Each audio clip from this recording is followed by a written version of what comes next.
So first, let me introduce myself. My name is Katherine Romans. I'm the Executive Director of the Hill Country Alliance. And I just want to start by saying thank you so much for spending the evening with us tonight to talk about water and land and the future of Kendall County.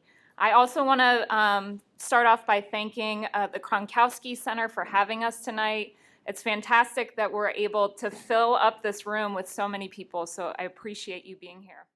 So we kind of came up with three main goals for this evening. The first one is really to convene, to create a place for neighbors to come together, to talk about the issues that are facing Kendall County and the city of Boerne, and to have a place to share information and get to know each other.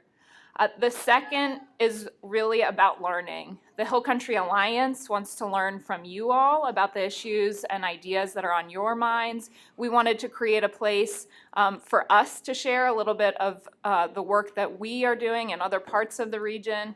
And also we wanted to hear from local individuals, local conservation groups that really have some knowledge and expertise to offer to the rest of us. And the third goal for tonight is about looking ahead. How do we take the conversation that's coming out of this meeting and move it into action, take it into next steps and really bringing these ideas into fruition? So the Hill Country Alliance has recruited several local champions who have a depth of knowledge about the water resources of this part of the Hill Country, about land conservation and how to take those ideas and turn them into successes. So the Hill Country Alliance is an organization with a mission of bringing together an ever-expanding alliance of individuals, businesses, and organizations with a long-term vision of protecting the water resources of the Hill Country, the land, the open spaces and working ranches, the communities from rural, charming towns to our big cities, and the night skies of the Hill Country. When we talk about what defines the Hill Country, our minds naturally go to the natural resources.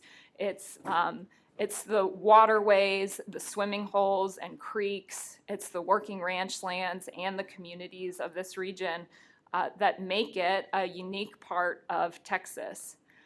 But increasingly, the story of the Hill Country is being shaped by population growth.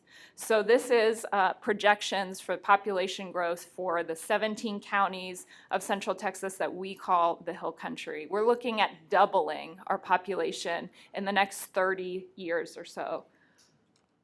And when you look at what that means for our landscape, the evidence of what that population growth is going to look like is stark. So this is a map of current conditions in the Hill Country, and even this is a little dated. This information is from around 2010.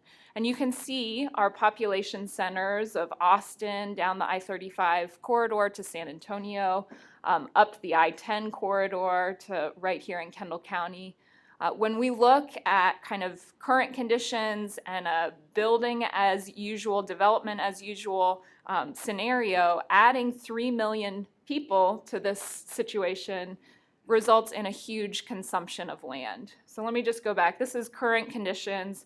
This is future conditions with a status quo building. We're in Kendall County though. And the story in Kendall County is perhaps even more stark than the rest of the region. Kendall County, according to the San Antonio Express news story, was ranked 7th in the country in terms of the rate of population growth in the county. Between 2010 and 2018, you had a 36% population growth countywide, adding 45,000 people.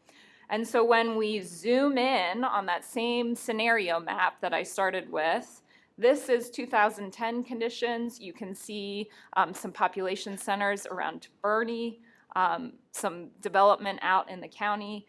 But when we look at adding an additional, doubling of the population, we see a good portion of the county kind of disappearing into this low density development. And so that means stark changes for our rural hilltops and scenic views. It means new resources and industrial operations that may be conflicting with the desired land use patterns of the county. And put this on top of a scenario where this region already has natural constraints on our water resources. This is a region that is shaped by drought as well as flood. And so I'm so glad to be here tonight to be kind of kicking off a conversation about how we move forward in the county given constraints on our ability to plan for growth, and how this group of citizens can start engaging at a higher level with really shaping the vision for what you want to see from your county's growth.